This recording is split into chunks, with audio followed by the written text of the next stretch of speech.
Hugo, ¿qué tal? ¿Cómo estás? Muy buenos días. Buenos días, encantado de estar contigo. ¿Has venido de buen humor? Yo siempre estoy de buen humor. Tú me pones como Elmer Gruñón. Lo soy de vez en cuando. Vamos a hacer el ejercicio. Son 8 de la mañana con 12, ¿ya? Por supuesto, en la tarde me va a llamar la señora de Hugo y las hijas y me va a decir, me devolviste a mi papá y su añico. Pero lo vamos a poner de mal humor. Mira, yo te menciono un tema y tú lo desarrollas. Dale. Y te vas a poner de mal humor. Te Dale. apuesto plata. Ya, comencemos. Tía María. Tía María es parte de un proceso sedicioso que se está dando en toda la macrorregión sur. Tía María es solamente un pretexto. Cuando revisas lo que está ocurriendo en el Cusco, Puno, Abancay, Apurímac, lo que ya está pasando en Piura, en Talara específicamente, Toquepala, lo que ha pasado ayer en Talara. Ya te puse tres. Así es. Talara, Toquepala. en Andahuaylas, te das cuenta que esto no es sino la forma de pretextar un movimiento sedicioso en el cual hay participación de elementos bolivianos, elementos cubanos y, aunque te parezca sorprendente, elementos islámicos.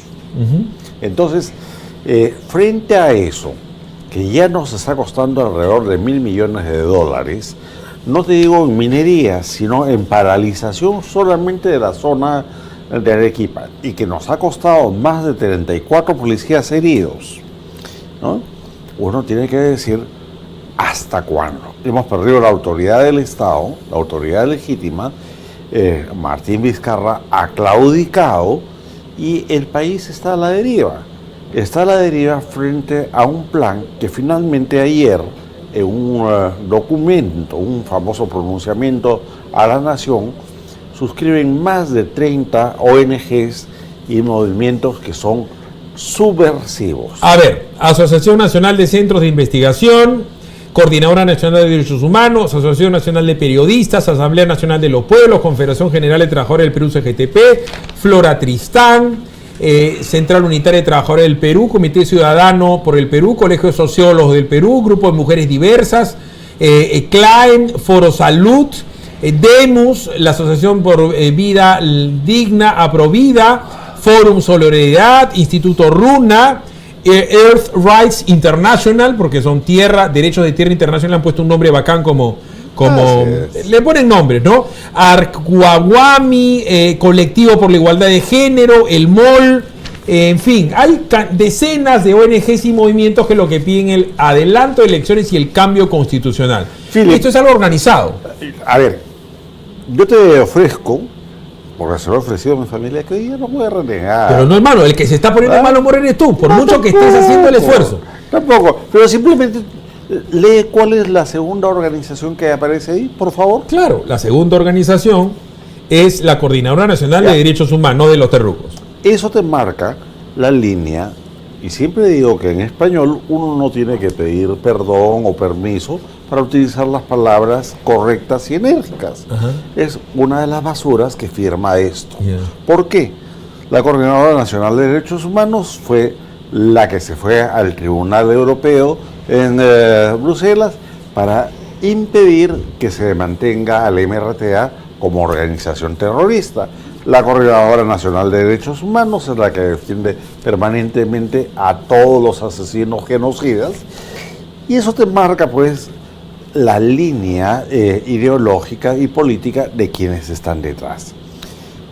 Todas las protestas mineras en el Perú, desde la época del circuito alpaquero en el sur, en el siglo XVIII en adelante, las puedes leer de manera sistémica, de manera casual, pero hoy en día lo que está en curso es un movimiento que dejó de ser antiminero, utiliza solamente el pretexto para convertirse en dos cosas. Primero, sedicioso, porque esto está tipificado por la Constitución y por la Ley 19250. O sea, claramente es sedicioso, pero además es subversivo y tiene un tercer elemento, es escisionista. Lo que pasa es que los políticos y muchos de los así llamados analistas políticos que no lo son, porque son simplemente opinantes, tratan de ver las cosas o desde el lado hiper legal o desde el lado hipercoyuntural. Pero cuando haces un análisis sereno, serio y profesional, te das cuenta que el país está en una etapa de partición muy profunda y que la República Unitaria Peruana está corriendo gravísimos riesgos. A ver, son 8 y ya se puso serio, ¿no es cierto? Y ahorita lo pasamos de palo humor, de castaño oscuro, como dice mi mamá. Le he hecho otro tema, le voy a poner otro tema. Adelanto de elecciones y crisis en la célula parlamentaria de PPK. ¿Tiene relación? Porque el presidente ha dicho que todo lo de Tía María era una maniobra de distracción para que no se aceleren las elecciones. Ahora resulta que esa maniobra de distracción los hacían los enemigos del Perú. Ahora resulta que él se ha peleado con su propia bancada y ha pasado esto de sacar a Mechita, Techito y la Choquehuanca, porque ellos prácticamente los han votado, ya por un tema de dignidad se han ido, pero han llevado a tu amiga, a tu chochera, a tu causa, a tu adú, la íntima amiga de tu esposa, la María. La bellísima Yesenia Ponce. Siempre bella Yesenia Ponce. ¿Tú le encuentras relación a este presunto boicot en contra del adelanto de las elecciones y a la pelea que el presidente ha forjado con sus propios integrantes? Una cosa es que no me ponga de mal humor y otra es que hablemos ligeramente. Ya. Presunto boicot no hay. Ya. ¿Qué dice acá? Que el Congreso obstruye el adelanto de elecciones, por eso te digo, pues. Ya. Porque si el Congreso es obstruccionista y en el mismo Congreso el presidente es el que lo envilece, ¿quién está yendo en contra de su propio adelanto de elecciones? ¿Y qué dice Martincito Vizcarra? Ajá. ¿Ah? Que le estamos quitando el derecho a los ciudadanos a que ejerzan su derecho democrático a ir a un proceso electoral. Mentira, pues. Cuando la gente no conoce sus derechos constitucionales, cuando la gente se deja llevar por la propaganda política y cuando tenemos autoridades accesitarias como Martín Vizcarra que no tienen la más pinche idea de lo que se trata el orden constitucional y democrático, hablan estupideces. ¿Cuál es la estupidez mayor? De acuerdo a la Constitución, a los usos, costumbres y estructura democrática, cada 5 años estamos en la obligación los peruanos, porque eso es lo que dice la ley, a elegir a nuestras autoridades. Entonces, ahorita no hay ningún derecho a elegir anticipadamente yendo contra el texto constitucional, recortándole el mandato a los congresistas, y entonces nos muestran un proyecto que no solamente es inconstitucional, es personalista, busca blindar a Martín Vizcarra frente a las denuncias penales graves que tiene, frente al acuerdo Vendepatria con Odebrecht, y ahora pretenden, con la sinvergüencería más grande, él y el señor Salvador del Solar, responsabilizar a todos aquellos que decimos, momentito, ustedes son los que están rompiendo el orden, ustedes son los golpistas. Ya, pero a ver, una de las cosas que en comunicaciones se sabe y en publicidad se conoce y en propaganda se conoce, que una idea buena o mala regular, dada lo suficientemente bien enunciada, pese a que la idea puede ser mala, en un alcance determinado y en una frecuencia determinada puede llegar a pegar. ¿Qué cosa es el alcance? Es la cantidad de gente que te está escuchando, te está viendo o está cantando el mensaje y la cantidad de veces que esa cantidad de gente lo ve. Eso es tomo 1 del libro. Una de las cosas que inició con habilidad, que hay que reconocérsele al señor Cateriano y al señor Gorriti, es decir, el Congreso obstruccionista. Y eso, mentira. Pero está bien, pero por mucho que sea mentira, lo dicen desde que PPK era presidente. Entonces, Congreso obstruccionista. Claro que lo que te están diciendo es que es Keiko y Alan los obstruccionistas. Entonces se mete eso en la cabeza. Congreso obstruccionista. Después te dicen que ellos son los que encarnan la lucha anticorrupción y te repiten que él encarga la lucha anticorrupción. Entonces, lo que hace el señor es un parteaguas. Los que están de acá para acá están conmigo, los que están de acá para acá están sin mí, pero contra mí. Entonces, Congreso obstruccionista, ellos son la anticorrupción, de tal manera que el Congreso está con la corrupción. Entonces, eso lo han repetido ni mil veces. Y como hemos estado viendo en las imágenes, ha tenido sus interlocutores. Lo que ya llegaba a límites del paroxismo era que el presidente del Congreso en su momento, que era Daniel Iscariote Salaverry, era el que decía que el Congreso era el malo, siendo él el presidente del Congreso. Pero claro, como el Congreso era malo porque tenía una mayoría fujimorista, por eso era malo. Ahora el Congreso tiene al señor Pedro Laichea. Es filo fujimorista. Entonces hay que seguir cerrando el Congreso. El presidente sigue con eso. Congreso en donde él no tiene bancada. La bancada de los PPK se ha dividido en Contigo pero sin ti, en Acción Republicana y también en esta bancada que es coloidal, que es la bancada en donde está Yesenia Ponce. Por eso te pregunto, el presidente no puede manejar ni siquiera su propia bancada. ¿Cómo él puede tratar de hacer modificaciones constitucionales en un Congreso en donde él ni bancada tiene? Y como no puede, lo quiere disolver suavecito, es decir, adelantando las elecciones. Que es exactamente lo que entendemos va a plantear esta semana que comienza, la clausura del Congreso. Por eso es que trata de manipular una vez más a la opinión pública, diciéndole: peruanos, ustedes tienen derecho a elegir y miren, estos sinvergüenzas son los que impiden que se cumpla con el adelanto de elecciones. Y claro, sigue fomentando la antipatía, el odio, por una parte ganado también por el Congreso. Pero fíjate, la manipulación tiene topes, pues. A nosotros podrán odiarnos porque decimos las cosas con algún mínimo de conocimiento y nos tomamos el trabajo de no creer a pie juntillas la propaganda oficial. Pero mira el ridículo en el que caen algunos medios de comunicación. Yo meticulosamente hasta ahora trato de no referirme a mi alma mater de tantísimos años, que es el comercio. Pero hay momentos, hay días, como hoy, en que no reniego. Fíjate, ¿qué dice acá? La visión de los peruanos sobre el conflicto por Tía María. El 54% de quienes conocen el proyecto minero están en contra de su desarrollo. 54% de los que lo conocen. ¿Y los que no lo conocen? Por favor, ¿quién conoce el proyecto Tía María? No lo conocen ni los técnicos, ¿ya? Mucho menos los encuestados. Graciosamente le hacen todo un despliegue a esta encuesta. Y sin embargo, ¿qué cosa dice contradictoriamente su posición editorial ahora que ya los empresarios empiezan a asustarse por el enfriamiento de la economía? Esto hay que pararlo. ¿Qué dice el editorial? Entonces, tú quieres ser más contradictorio. El presidente Vizcarra... Yo no, ellos son los contradictorios. Préstame. El presidente Vizcarra dice que ellos encarnan la lucha anticorrupción, ¿no? Portada del Comercio de hoy.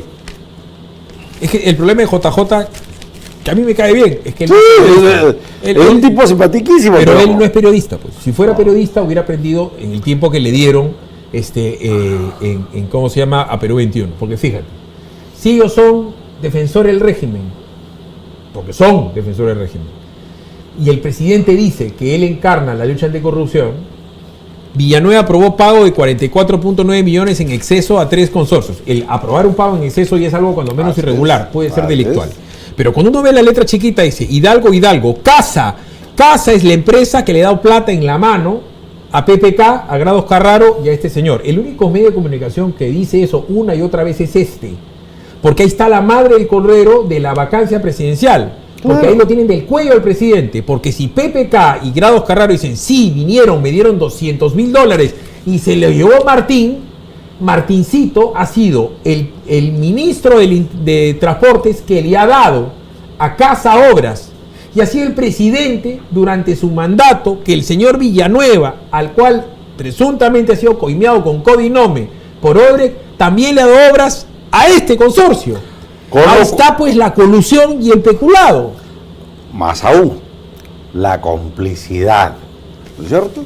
Pero sigamos dándole una miradita así fresca, ya ves, con buen humor. ¿Ya?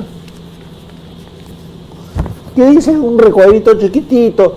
Este periódico La República. ¿Qué dice acá? Hay un incendio en Talara. Un incendio en Talara. Un incendio no. Fueron a protestar. Es un acto de subversión. Es un acto de subversión. No se pusieron de acuerdo con los señores chinos que manejan una empresa. Le metieron fuego. Espérate. ¿Qué cosas han hecho en la carretera binacional que va desde Moquegua hasta el Brasil? han puesto tubos soldados en la carretera. Denunciado por Combaters y por este programa. Así es. Tú lo has denunciado, Expreso lo ha denunciado, todos los demás reclaman. Hay que poner orden, ¿no? Y entonces, ¿qué cosa hace el señor Vizcarra? Primero, manda al ejército a Matarani, Ajá. a Islay, pero en la parte de afuera, para cumplir con el mandato constitucional de que las Fuerzas Armadas tienen que cuidar posiciones estratégicas. Pero al mismo tiempo manda a la policía para que sea atacada por los antimineros. Sabiendo que iba a quitar la licencia. Sabiendo que iba a quitar la licencia. O sea, los manda como carne de cañón. Y tenemos al señor ministro Morán, que me es simpaticísimo porque lo conozco desde que se creó el GEIN y yo apoyé la creación del GEIN, en esa época era empresario, y alguien ha protestado por eso. Tenemos a la señora Vizcarra, Verónica Mendoza, ¿no? Que dice, ¿cómo es posible que se vaya a meter en la cárcel a alguien como Adubiri, a alguien como Acerrón? Esto es criminalización de la protesta popular. ¿Hay una sola voz que esté defendiendo ahora a la policía, a los militares que son heridos? Pues estamos entrando, Philip, y esto sí es, no para ponerse de mal humor, pero sí para hablarlo seriamente, en una etapa en la que se ha perdido la autoridad legítima del Estado y en una etapa sumamente peligrosa. Mira, lo que ha pasado en Talara es un síntoma de lo que va a pasar esta semana en el norte. En Talara han incendiado una concesión a una empresa china, empresa que es estatal. MMG, que es de Las Bambas, también es una empresa estatal. Entonces, el gobierno chino, como es obvio, tiene un embajador que da cuenta a Pekín. Pero la empresa Perú Rail, por eso era tan importante tomar Matarani para que no bloqueen la salida del tren. Uh-huh. La empresa Perú Rail es mitad de un peruano y mitad de un francés, el hombre más rico de Francia. ¿No es cierto? Entonces, si le bloquean la vía al tren, van a pitear los chinos, el gobierno francés, porque su inversión de un francés acá en el Perú está siendo saboteada, y por supuesto Oliva dice que no es tanto roche porque cuando desbloquean pasan. Pero una vez que desbloquean se va el mineral y se exporta y hacen pareja la exportación. Pero lo que no saben estos señores, los que nos están viendo, es que la empresa Sauder, por mucho que tenga nombre gringo, los dueños es el grupo México. Entonces México es un aliado comercial del Perú en el Asia-Pacífico y también va a decir, oye, la inversión de mi país, de mi connacional mexicano en el Perú, no es respetada. Es decir, ya vemos ante los ojos del mundo que somos unos irresponsables con México, con China y con Francia. Y con todo el arco del Pacífico. Y espérate un momentito, la empresa que tiene el seguro de la carga de Perú Rail es la Lloyd's de Londres. ¿Qué quiere decir? Que carguen o que no carguen en Las Bambas el mineral, la Lloyd's de Londres va a tener que pagar la factura del flete. Chongo con Inglaterra, porque si la Lloyd's comienza a pagar y pagar y pagar el falso flete, si bloquean la vía, quiere decir que una empresa inglesa se está viendo perjudicada porque nosotros, el Estado peruano, no sabemos hacer las cosas. Pero hay más, fíjate. Tú lo has dicho, si no me equivoco, en tu programa de ayer y en los días previos, cómo están los indicadores económicos atroces, ¿no es cierto? Comenzamos en diciembre del 2018 con una proyección a diciembre del 2019 que creceríamos casi 5%. De ahí hemos ido bajando 4,5%, 3,5%. Ahora, con suerte, el propio Ministerio de Economía y Finanzas y todas las calificadoras de riesgo dicen, con suerte llegaremos a 2,5%. Yo te pregunto, ¿tan rápido varían las estimaciones? ¿Se están maquillando cifras o simplemente nos están mandando al abismo? Y frente a eso, ¿quién es el responsable? Va el ministro Oliva a la presentación al Congreso y termina agradeciendo la colaboración del Congreso y el apoyo que le ha dado durante todo este tiempo. Con lo cual, claramente nunca ha habido obstrucción, ¿no es cierto? Pero ya todos sentimos. Tú obviamente andas en un Jaguar Ajá. Mientras que nosotros andamos pues en Toyotitas, bueno, en pero mi Kias. plata que me costó, porque hay que pagarlo y Sí. hay que gastar, ¿no? Hay que Claro, pagar impuestos, claro. hay que hacer cosas, claro. Pero los que andamos en Toyotitas, Ajá. los que andamos... Oye, ¿cuántas veces han subido la gasolina? ¿Cuántas veces han subido el gas vehicular, no solamente el doméstico, en lo que va del año?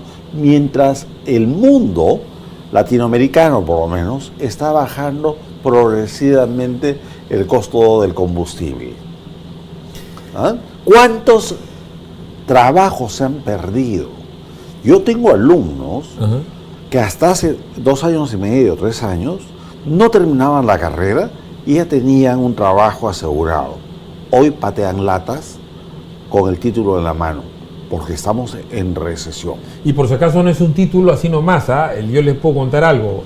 Acá nosotros somos, no porque lo hayamos querido, somos un receptáculo de chicos y chicas que han estado en la San Martín. Johnny, Judy. Y en la Ricardo Palma, las dos. Gente capaz.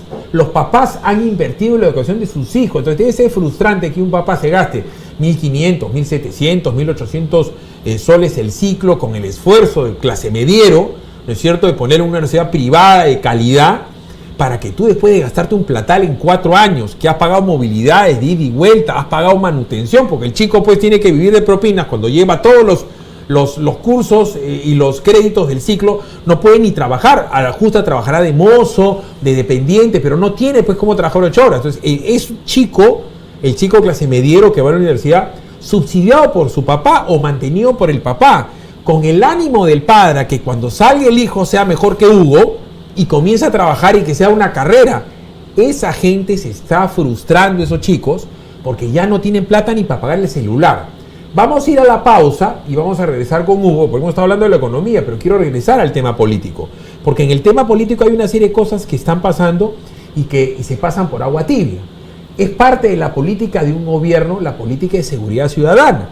Y si tú fijas, este es un último reporte de inteligencia, el que le dejo en la mano a Hugo, de las zonas altamente peligrosas en Lima. Y está hecho adrede para poner pura zona residencial. En cuanto a arrebatos de carteras y teléfonos, asalto a mano armada, robo de autos y mucho más. Esto está hecho para alarmar a la gente del AB, cuando sabemos que si hay algo democrático en el Perú es que le roban a todo el mundo. Vamos a hablar de la inseguridad ciudadana, que nada tiene que ver con los conflictos, y vamos a hablar también de la situación de las familias que pierden todo cuando le roban su carro, porque a un industrial no le pueden robar la fábrica, pero si hay un taxista le roban el carro, es como que le robes a un industrial la fábrica, como que te robes la panadería, ¿no es cierto? Entonces, esto está generando un inmenso descontento, pero además estamos ante una situación de hecho. Tenemos peajes dados por Odebrecht y OAS que son confiscatorios al desayuno del populorum. Una de las cosas que de manera sistemática ha hecho la gran prensa del Perú es intentar alejar a la gente de sus asuntos cotidianos para vendernos la panacea de la reforma política como la refundación de la patria, la democracia y del estado de bienestar que todos añoramos. Pero lo sabes tú, Hugo, y cualquier persona con sentido común, que en el Perú siguen siendo los dos principales problemas el tema de la economía y de la seguridad, o de la inseguridad, como lo quieras ver. La cantidad de robos, de asaltos, de raqueteos, de carteras, de billeteras, de celulares, de secuestros al paso, se está exponenciando. Y eso no es tema ni para el señor Morán, porque se pasa hablando de que el Perú es dialogante, ni para Salvador del Solar, que le dice ay, ay, ay, ameche, o para el señor Vizcarra, que tiene la reforma política y la lucha anticorrupción como un mantra. ¿La inseguridad no es importante para el Perú? Fíjate, lo que tú estabas mostrando de las zonas donde supuestamente la inseguridad es muy alta porque roban automóviles, relojes finos, etcétera, nos las dan solamente en el AB. Pero tú andas a las zonas B-, C, D y E, la situación es totalmente caótica. Por supuesto, es tierra de nadie y son zonas liberadas. ¿Por qué hacen este tipo de estudios solamente, los enfocan, los enfatizan para meternos miedo y para pretender democratizar, entre comillas, la inseguridad? No, el país está mucho más fregado en su base. Y eso va alineado no solamente a la inseguridad de todos los días, al desorden del tránsito, en fin, sino a un problema que está a punto de reventar y vamos a tener que volver por un segundo a la economía. ¿Tú sabes lo que está pasando, Philip? Ya hay una burbuja negra en créditos de consumo. La gente está consumiendo y manteniendo el consumo en base al endeudamiento de sus tarjetas de crédito. Sí. Algo que es sumamente penoso y peligrosísimo en cualquier país es que la gente compre su comida con tarjeta de crédito. Es como pedirle la tacita del arroz, la que don Ramón le pide a la bruja del 71. Así es, porque si tú compras un kilo de azúcar que te cuesta 3 soles, 5 soles, con tarjeta de crédito, terminas pagando por ese kilo de azúcar 40, 50 soles con los intereses. Eso está a punto de reventar. ¿Sabes cuál es la morosidad en los colegios privados? Sí, y, no 40, te hablo, 50. sí, y no te hablo de los colegios fichos, hablo del colegio parroquial, el colegio de la esquina, el nido, 40. ¿Tú crees que hay una empresa de cualquier rubro que pueda tener morosidad de 40% y seguir funcionando normalmente? Los que estamos en el sistema universitario vemos a nuestros alumnos que se retiran porque no pueden pagar los créditos para mantenerse.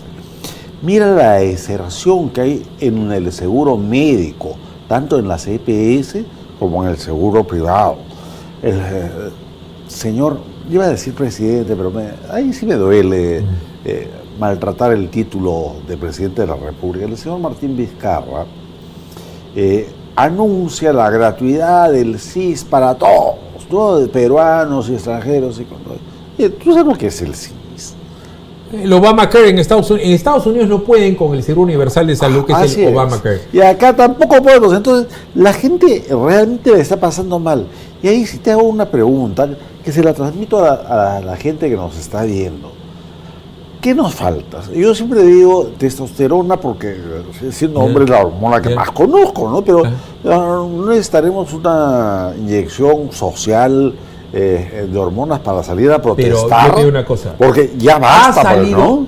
me has tomado la palabra. Ha habido una protesta que ha sido callada por la gran prensa. El día martes o miércoles han salido cerca de 20.000 personas de Jicamarca y 20.000 personas de Huarochirí que han hecho una caminata hasta Acho, a las entradas de Lima. ¿De qué cosa estos señores estaban piteando? No era un conflicto minero, no era un conflicto por el tema del petróleo, no eran antiinversión, no eran comunistas, no. Eran una serie de peruanos que están evidentemente molestos, no digo indignados porque es una palabrita ya prostituida, porque no tienen agua, porque no tienen luz, porque no tienen desagüe y no tienen seguridad ciudadana. ¿Qué ha pasado?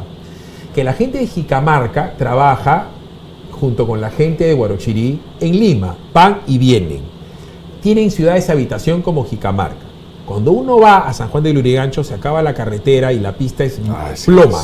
Y hay un momento en que todo el paisaje se convierte en marrón. Eso es Jicamarca. ¿Por qué? Porque se acabó la pista, la vereda, el alumbrado público, ya no hay luz y no hay seguridad ciudadana porque no hay una pinche comisaría adecuada.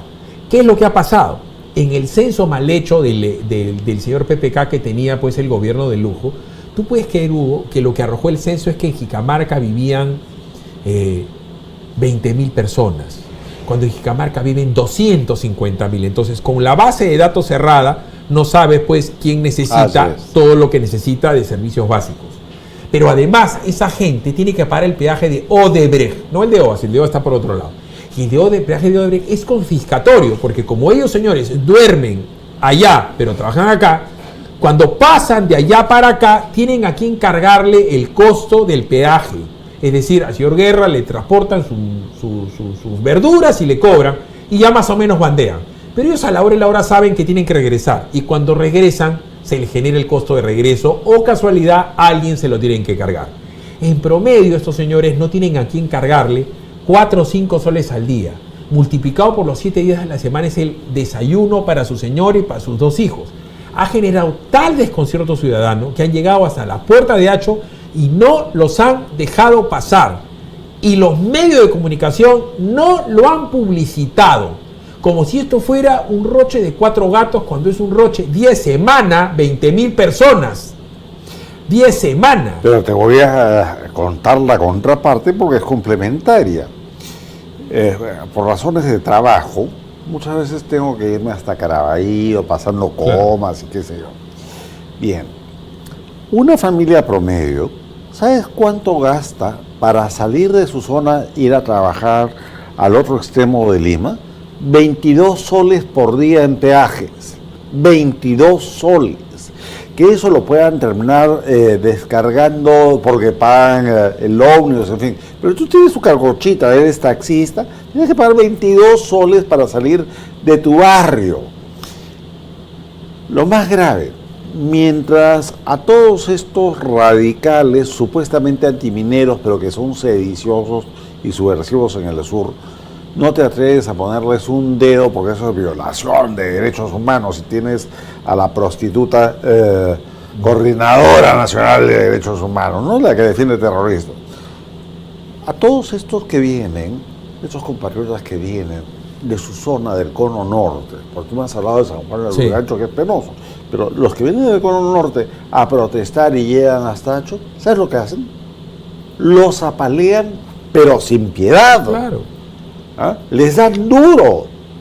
No sale una sola línea en el cartel mediático. Y hay que no es que les han contaminado, no es agua o oro, es no tengo agua. Oye, no puedo caminar. No tengo costa médica, no tengo vereda, no tengo pista, no tengo parque, no tengo jardín y no existo en tu censo. Es decir, no existes.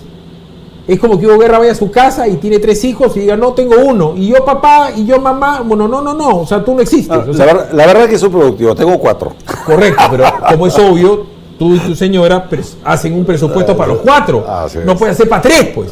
Bueno, 8:48. Quiero cambiar de tema porque cuando hablé, no sé si cambiar de tema, de la confiscación del desayuno del Populorum, por OAS o por Odebrecht, tengo que hablar del acuerdo de Odebrecht. El acuerdo de Odebrecht fue denunciado en este programa, en este canal, como una barbaridad antiperuana y traidora. Defender el acuerdo con Odebrecht ya uno tiene que ser un fanático o un loco como el señor Vela Barba lo tilda a José Domingo Pérez o al señor Ramírez. Nos han robado, nos siguen robando, le vamos a pagar con la plata que nos siguen robando y financiado. Hay que devolverles 500 millones y para colmo nos hacen juicio por 1.980 millones. ¿Esto qué ha hecho? Que se pelee la fiscalía. Fiscales supremos contra fiscales supremos. Y este señor José Domingo Pérez se pelea y descalifica al presidente de la República porque dice que no hay que pagar los 500 millones. Se pelea y desacredita al presidente del Poder Judicial, que dice que es inapropiado lo que él dice. El señor además fustiga a Amado Enco, que dice que Ramírez es un delincuente. Pero además el señor le sugiere al primer ministro de la República que presente cuestión de confianza porque él no se siente representado por el Congreso. Un buen romance, este señor es más grande que el Perú y todos sus problemas, para parafrasear a Belaunde y también a Salvadorcito del Solar.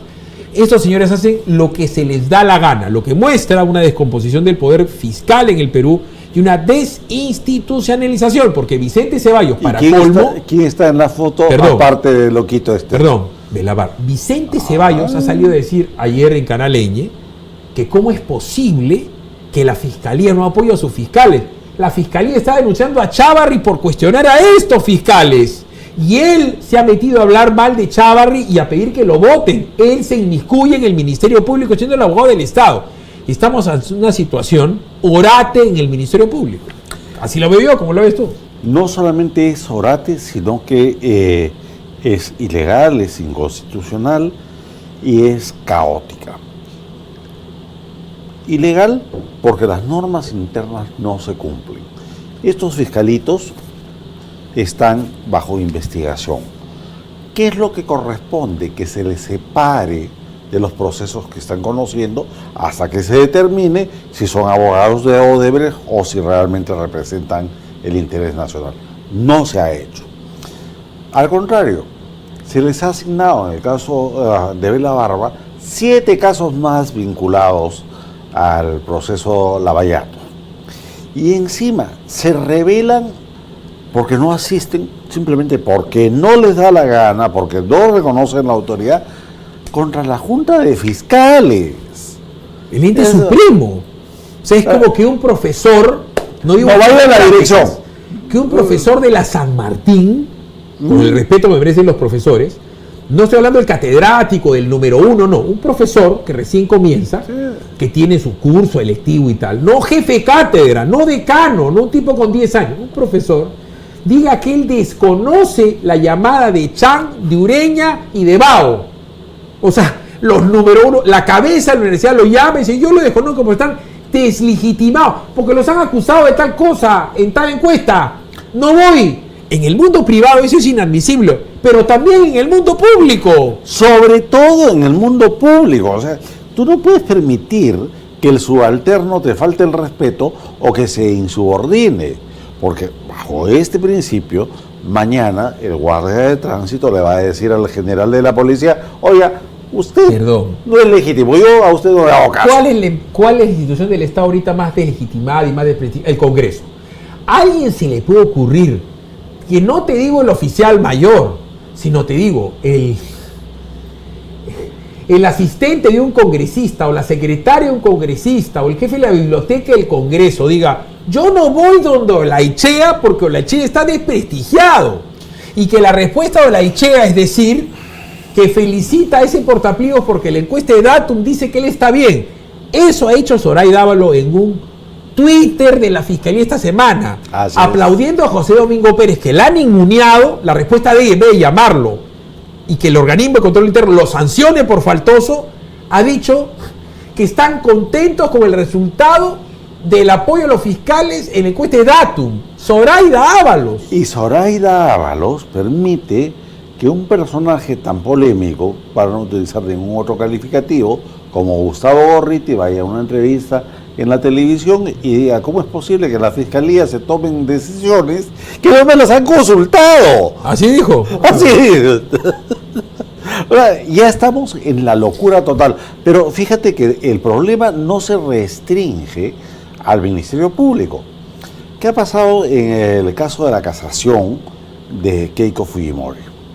Okay. Que si no es una presa política, peguen el palo. Perdón. Siempre ha aclarado, y ahí sí hablo jurídicamente, la prisión es una condición física. Lo que han hecho con ella, por la farsa judicial, es secuestro, que es muy diferente y es aún más grave. Y lo digo por qué, porque la gente tiene, lo voy a explicar de la manera muy plana, y acá el doctor Guerra lo va a explicar seguramente en términos jurídicos. Keiko está en cana porque están investigándola, no hay juicio. O sea, están viendo si la acusan y están investigando. Entonces, el fiscal José Domingo Pérez pide 3 años para investigar, 3 años, 36 meses para ver si la investiga. En el 29 de diciembre del 3 año, de repente el tipo se da cuenta que no hay mérito investigativo y archiva la denuncia y dice a Keiko, ya vete. O a cualquier peruano.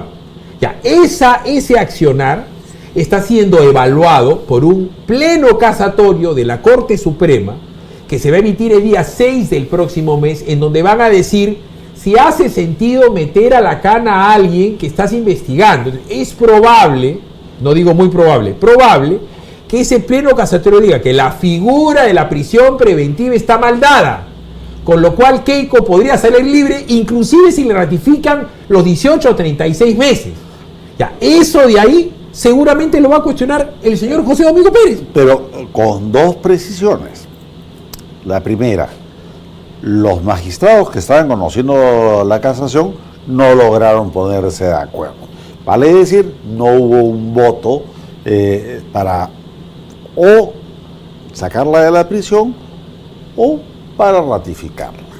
Todo lo que han adelantado es que van a ser 18 meses probablemente, con lo cual la señora Keiko Fujimori, yo siempre subrayo, yo no soy fujimorista, trato de ser equilibrado con el orden constitucional, pero ya la sacaron de la carrera electoral, porque si haces cuentas, ella va a salir, si le aplican los 18 meses, en mayo del 2020. Bueno, podría ser candidata de la cana como lo fue Goyo Santos, ¿no? Pero sí, ya muy debilitada. Pero muy debilitada y probablemente no se lo acepte, porque lo de Goyo Santos fue muy cuestionado.